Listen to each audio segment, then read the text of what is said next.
ketika beliau sampai tadi. الرسالة الثانية إلى أبناء وبنات الطلاب والطالبات. ليس في فتحا دائما فقط وإنما كل طلاب وطالبات إندونيسيا. Nah, pesan yang kedua yaitu ditujukan kepada para santriwan dan santriwati. Pesan ini tidak hanya dikhususkan untuk santriwan-santriwati Pondok Pesantren Fathan Daiman saja, melainkan ini merupakan risalah terbesar, pesan terbesar untuk seluruh mahasiswa, untuk seluruh santriwan dan santriwati yang berada di negara Indonesia.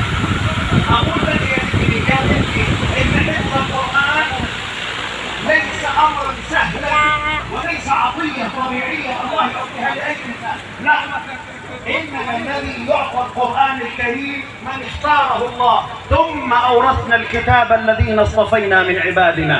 وأن معنى كلمة حافظ حفل تعني بسم الله. يلا يا ابني، تلك الرسل فضلنا بعضهم على بعض، دروس بدون توقف. تلك الرسل فضلنا بعضهم على بعض، منهم من كلم الله ورفع بعضهم درجات، واتينا عيسى بن مريم. ليس يقول اوه لبه، ما في لبه.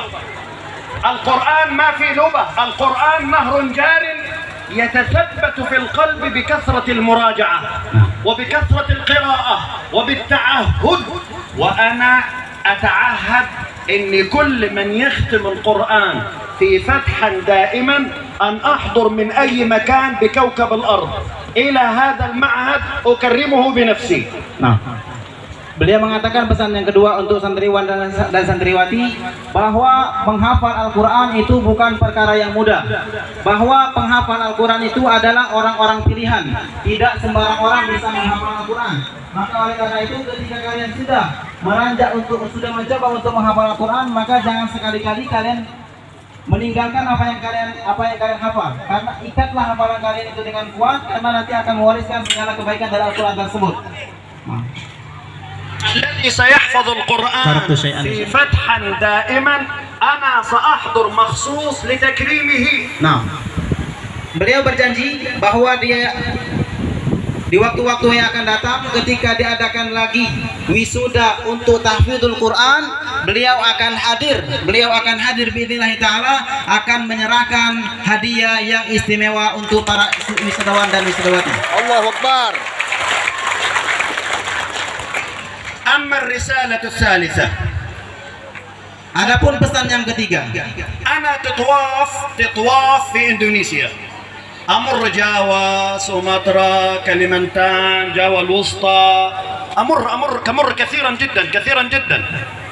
هذا المكان لكثرة ما رأيت، وسأزور غدا أو بعد غد معهد في فلمبانج المدينة. لكثرة ما رأيت فإني أعلن أمام الأخ مدير المعهد التزامي الشخصي أن أزور هذا المعهد مرة كل شهر على حسابي، لا علاقة لكم بالتذاكر، أنا سآتيكم على حسابي. Allahu Akbar. ماذا سأفعل معكم؟ سأفعل معكم كل شيء ينهض بهذا المعهد الناشئ ويتقدم بهؤلاء الفتية والفتيات إلى ما يريده ويتمناه الآباء والأمهات. Beliau mengatakan, saya sudah berada di Indonesia ini, sudah menjadi traveler, yang traveling. Beliau sudah sering berkeliling-keliling di daerah Indonesia, sudah ke Kalimantan dan lain sebagainya. Ketika datang ke Pondok Pesantren Fathan Daiman, ada sesuatu yang menakjubkan, yaitu antusias kita dalam menyambut kehadiran beliau. Maka beliau berazam, maka beliau menjanjikan dalam diri beliau bahwa beliau akan datang ke Pondok Pesantren Daiman ini, Pondok Pesantren Fathan Daiman ini sebulan sekali biidznillah taala. Allahu Akbar. Hal penting yang perlu kita ketahui bahwa beliau mengatakan bahwa apapun itu beban tiket, ongkos dan lain sebagainya itu kami tidak memberatkan kalian.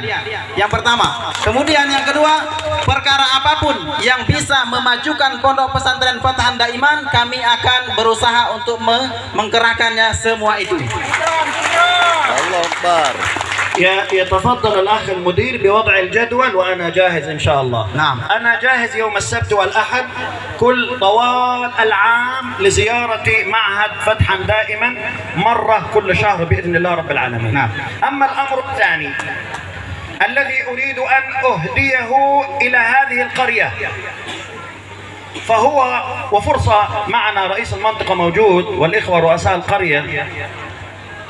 أنا تعلمت في بلدي في الكتاب، هذه ترجمة تفصيلي يعني. تفضل لا بأس. أنا تعلمت في الكتاب مع الشيخ. في الكتاب يعني توليس بتشا، يعني قراءة وكتابة وحفظ. في مصر يعلمون هكذا: قراءة وكتابة وحفظ. وقد كتبت بيدي من سورة الناس إلى سورة يونس. الله أكبر.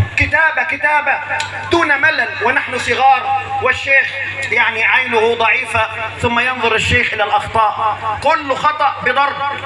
نعم، ضرب عقاب. تعلمنا نحن في هذا الجو. أنا أريد لهذه القرية أن نؤسس فيها حضانة للأطفال الصغار قبل المدرسة. Jadi beliau mengatakan ada pesan istimewa juga terkhusus untuk kampung Mendala. Terkhusus untuk kampung Mendala, beliau menghadiahkan sebuah cerita beliau waktu masa kecil, bahwa ketika beliau masih berusia anak-anak ya, beliau belajar di sebuah langgar. Kutab itu adalah langgar yang dia bukan SD, bukan SMP, bukan SMA, tapi sudah belajar Al-Qur'an. Di sana beliau menghafal, belajar menulis. Pertama beliau belajar menulis Al-Qur'an, dan beliau tulis, ya sudah berhasil menulis itu waktu beliau masih kecil, dari surat An-Nas sampai surat Yunus. Beliau tulis dalam keseharian beliau tanpa ada rasa jenuh. Maka oleh karena itu beliau sangat menghimbaukan, sangat menyarankan untuk desa Mendala terkhususnya untuk mendirikan. Saya kira ini sudah ada yang dibentuk dengan nama Taman Al-Qur'an, khususnya untuk anak-anak ya. Karena pendidikan Al-Qur'an bagi anak-anak itu sangat efektif. Nah. انتبهوا يا إخوة يا أخوات يا آباء يا أمهات، أنا لا أريد من دخل إلى المدرسة الصف الأول الابتدائي، لن نقبله. نحن سنقبل الولد والبنت التي لم تدخل المدرسة بعد. أنا أريد أن أجرب نظريا، هل هذا الولد الذي نشأ في بيئة إندونيسية غير عربية إذا تعلم معي اللغة العربية عن طريق مدرسة مدربة، هل سيخرج ولد إندونيسي عربي إندونيسي أم لا؟ نعم. أنا أريد أن أعطيكم ابنا يتكلم اللغة العربية بنفس القوة التي يتكلم بها اللغة الإندونيسية، فلا ينسى اللغة العربية أبدا إن شاء الله. Dan juga beliau menyampaikan sebenarnya beliau ini berniat untuk mendirikan kutab tadi di pondok di kampung Fatahan Daiman ya. Ini rencana beliau.